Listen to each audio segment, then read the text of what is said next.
الدكتور هشام إبراهيم، دكتوراه واستشاري الأنف والأذن والحنجرة، دكتوراه واستشاري العلاج بالليزر جامعة القاهرة، زمالة الجمعية العالمية للشخير وأمراض النوم، زمالة الجمعية الأوروبية للشخير وأمراض النوم، أستاذ زائر بمستشفى رويال كير العالمي بالخرطوم.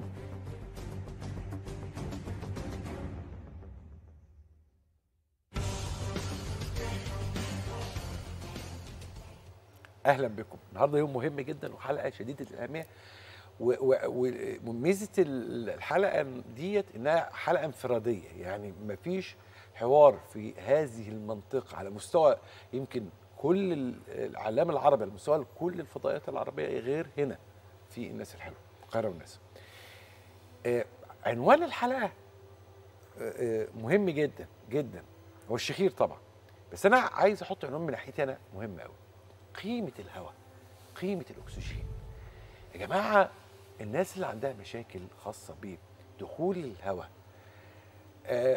مشاكل في الحاجز الأنفي، انسدادات في الحاجز الأنفي، التهابات في الحاجز الأنفي، تليفات حصلت بعد عملية في الحاجز الأنفي، اعوجاج بقى في الحاجز الأنفي، ما بيدخلش الهواء كويس.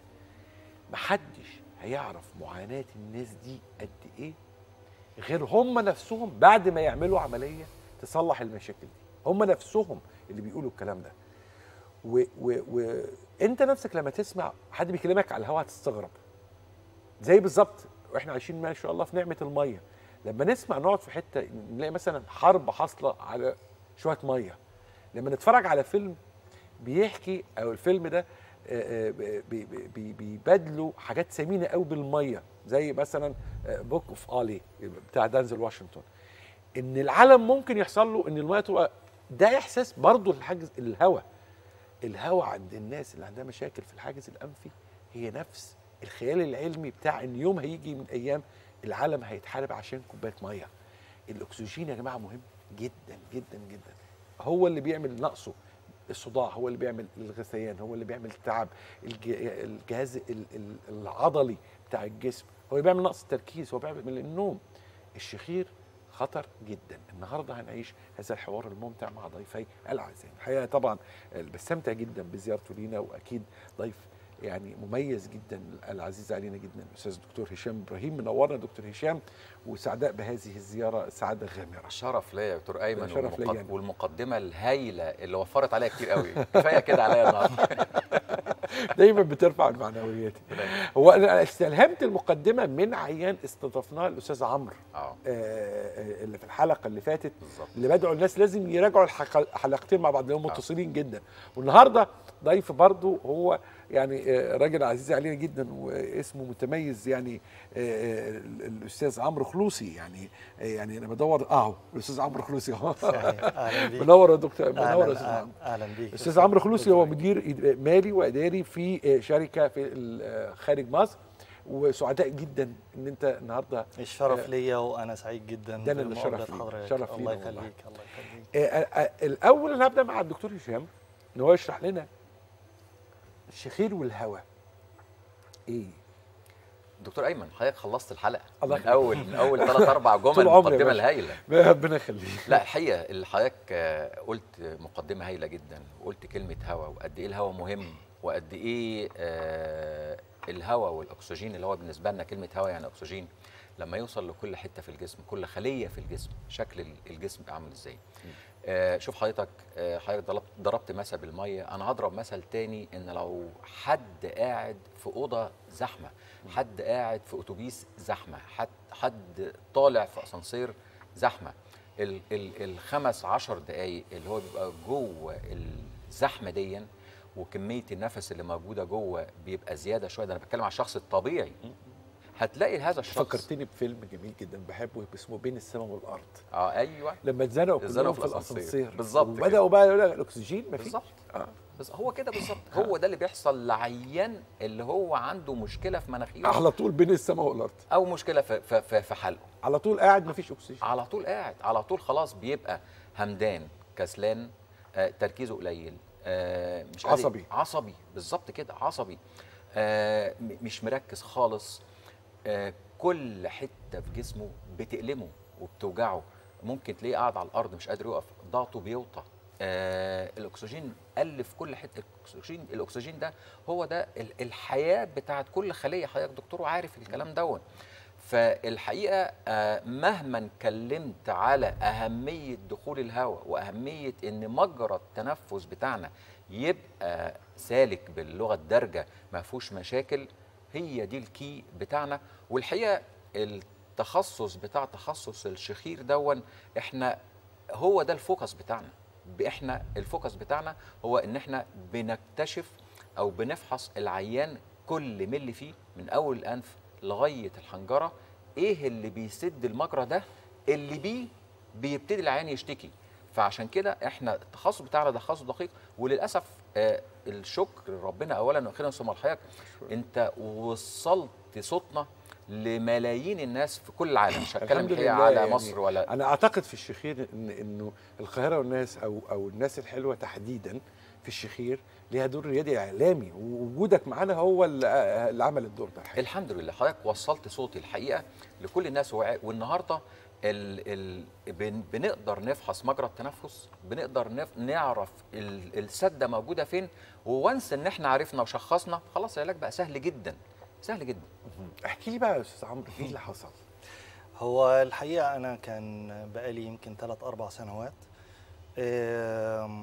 بعاني من الشخير أثناء النوم، وفي نفس الوقت بينقطع النفس وأنا نايم، يعني ممكن يصحيني لما النفس ينقطع.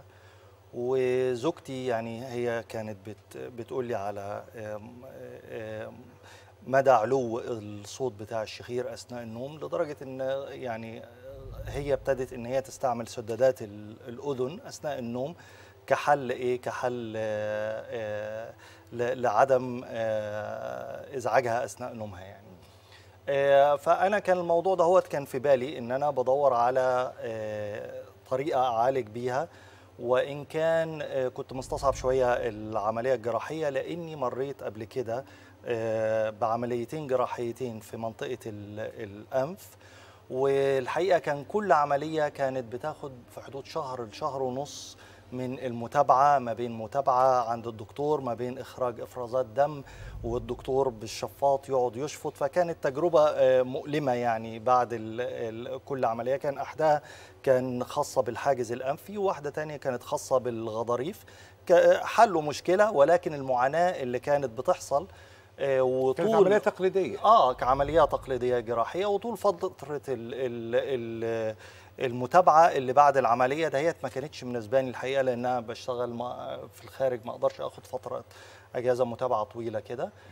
فكنت متابع الموضوع لغاية لما توصلت إن في بالليزر هياخد وقت أقل وكده. فمصادفة الحقيقة مريت على فيلم قصير دعائي للدكتور هشام وحضرتك كمان، فأصريت إن أول لما أنزل مصر إني أروح أكشف وأشوف إيه الحل يعني. رحت عند دكتور هشام، كشف عليا، والحقيقة كان عندي كمان واحد صديقي عنده مشاكل أكتر مني في موضوع التنفس، فأقنعته إن احنا نروح سوا. فأثناء الكشف نفسه الدكتور هشام قال نعمل منظار ونشوف في إيه، وفرجنا على الشاشة أثناء الكشف إيه اللي حاصل جوه يعني. فالحقيقة المنظار أظهر أنه أحد العمليات اللي أنا عملتها من الاثنين السابقين ما كانش فيه متابعة كويسة بعديها، فحصل مكان الجرح وجرح في الجنب ده والجنب ده، أن الجرحين لزقوا في بعض فعملوا التصاق، خلاص أصبح جزء ثابت يعني. وطبعا الشخير كان شغال لغاية لما رحت. وطبعا الشخير ده يومي يعني. يعني حتى بعد العمليات ما تحسنش الشخير. ما تحسنش الشخير. فلما شفنا او انا يعني شخصيا شفت موضوع الالتصاقات الداخليه والارتخاء اللي في سقف الحلق اللي مسبب الاساسي للشخير وكده. دي الالتصاقات ده صحيح، ده صحيح. دي اللي كان الشكل اللي على المنظار خدناه من عند الدكتور هشام، هو ده الشكل اللي كان في نفس القعده. فالحقيقه يعني الموضوع اخذ 5 دقائق ان انا اقتنع انه لازم احل الموضوع ده.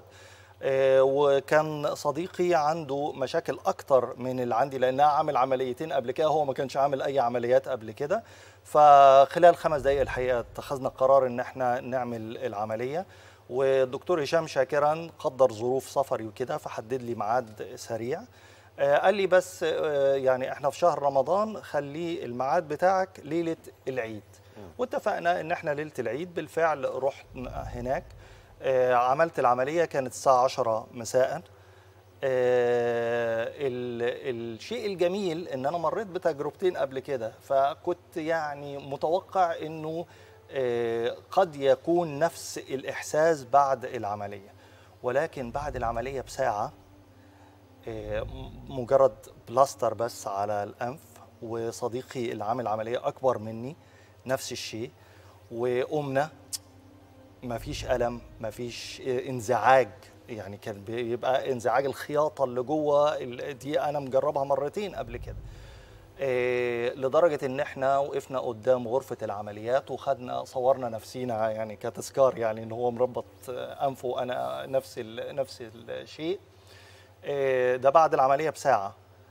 كان في حد جاي علشان يوصلنا، لقينا ان احنا ما عندناش مشكله، وصلنا بالفعل، ولكن بالفعل عمرو ساق بعديها صديقي عربيته راح لغايه بيته بدون اي مشاكل. كان الدكتور هشام قال لي تجي لي يوم الاربعاء الساعه 4 علشان اشيل لك البلاستر دهوت. فخلال اقل من 36 ساعه رحت فكلي البلاستر دهوت واصبحت بتنفس من انفي بالكامل. الشيء العجيب انه مفيش نزيف، مفيش الافرازات الدمويه، التجلطات الدمويه اللي صادفتها في العمليتين اللي قبل كده.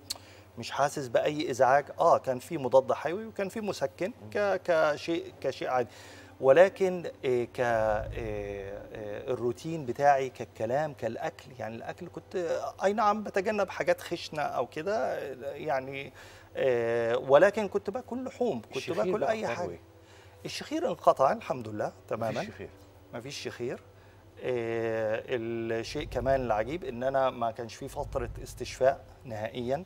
سافرت ثالث يوم البحر، ويوميا الحمد لله كنت بنزل اعوم من 2 ل3 ساعات عوم وغطس، ما فيش اي مشاكل نهائيا. الاكسجين بقى اخباره ايه اللي بتاع؟ الاكسجين طبعا حاسس انه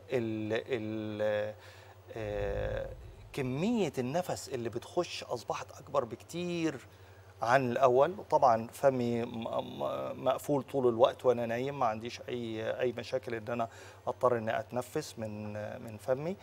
انا بقى لي 10 ايام بس عامل العمليه معايا، فما اقدرش اقول لحضرتك ان اني اصبحت 100%، ولكن انا حاسس اني اصبحت 100%. يعني فرق رهيب. الشيء العجيب في الموضوع ان انا عملت العمليه مرتين قبل كده، عمليات مشابهه. الجهاز اللي هو الكوبليشن اعتقد اسمه، اللي اتعمل بيه العمليه، ده شيء رهيب. ان جهاز يقطع في الانسجه بدون ما يسيب اثار، او بدون ما يسيب الم، او بدون ما يعمل نزيف، او انه يسيب حتى الليزر. كنت عارف انه الليزر هيسيب اثار زي حروق يعني مطرح ما الليزر بيقفل يعني، لكن ده ما اعرفش السر اللي وراءه. لا مظبوط يعني. دي احدى الحالات المهمه. الحقيقه الاستاذ عمرو لما جالي كان عامل، او طبعا الشخير زي ما بنقول دايما اسبابه كتير جدا، مش بس لوز ومش بس سقف حلق، لا ابدا. الاستاذ عمرو ما شاء الله زي ما حضرتك شايفه سمارت، رفيع جدا، فده مش عيان شخير، مش هو ده الكلام اللي كنت لسه هقوله. ده مش عيان شخير يعني خالص.